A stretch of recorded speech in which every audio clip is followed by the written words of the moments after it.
Com o início do sono ocorre um relaxamento muscular, principalmente do músculo genioglosso, que é o músculo da língua, fazendo com que a língua caia em direção posterior à parede posterior da faringe.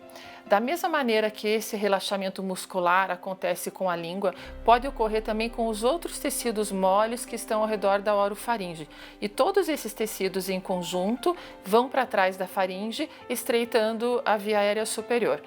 Esse é um processo natural. A maioria das pessoas durante o sono vai ter esse relaxamento. Porém, o que acontece com os pacientes que roncam ou com os que têm apneia obstrutiva do sono é que esse relaxamento muscular ele vai estar exagerado. Quando esse relaxamento muscular está associado a alterações pré-existentes, vai ocorrer uma obstrução da via aérea superior. Se essa obstrução é leve, não é completa, vai aparecer o ronco, que é justamente a vibração dos tecidos ao redor da faringe, ocasionada pela passagem do ar que está sendo muito intensa. Quando a obstrução é completa, vai ocorrer uma dificuldade respiratória, uma parada da respiração, que para ser considerado a apneia do sono, ela deve durar pelo menos 10 segundos. Então, esse é um processo mais intenso do que o processo que ocorre no ronco. Então, o ronco é o primeiro sinal que existe um problema da via aérea durante o sono. Quando isso vai progredindo, vai aumentando, vai ocorrer a obstrução total da via aérea, que daí vai levar ao quadro de apneia obstrutiva do sono. As principais alterações anatômicas que favorecem o estreitamento da faringe durante o sono é o aumento das amígdalas, algumas alterações do esqueleto facial, como por exemplo uma maxila e uma mandíbula hipodesenvolvida, aumento da gordura cervical, que seriam aqueles pacientes que têm um pescoço com uma anatomia um pouco mais curta e mais larga, e a principal delas que é a obesidade. 60 a 80% dos pacientes que têm apneia do sono já têm algum grau de obesidade. Outras situações favorecem o aparecimento da apneia, como por exemplo o ganho de peso, o ser do sexo masculino e uma idade avançada. O paciente típico que apresenta a apneia do sono é o homem acima de 40 anos com algum grau de sobrepeso. Já no caso das mulheres, um fator preponderante é a entrada da menopausa.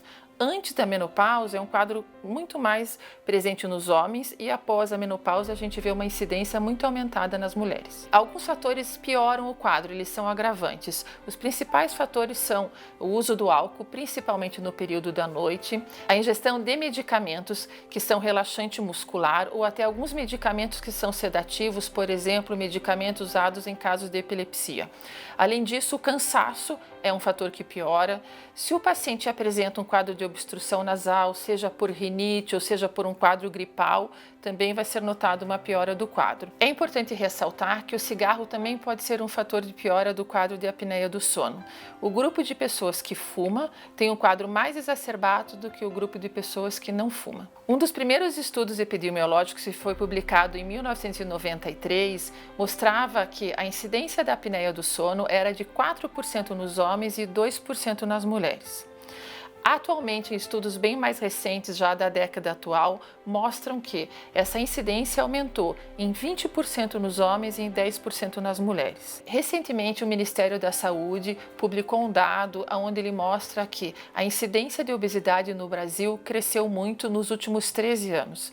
Atualmente, no ano de 2018, onde foi feita essa pesquisa, 50% dos brasileiros apresentavam algum grau de sobrepeso. Destes, 20% eram considerados obesos. Nem todo mundo que ronca vai ter apneia do sono, porém, todo paciente que tem apneia do sono vai apresentar um ronco frequente e alto. É importante pontuar que os pacientes que têm apneia do sono, ou alguns pacientes que têm apneia do sono, vão ter uma anatomia da via aérea normal.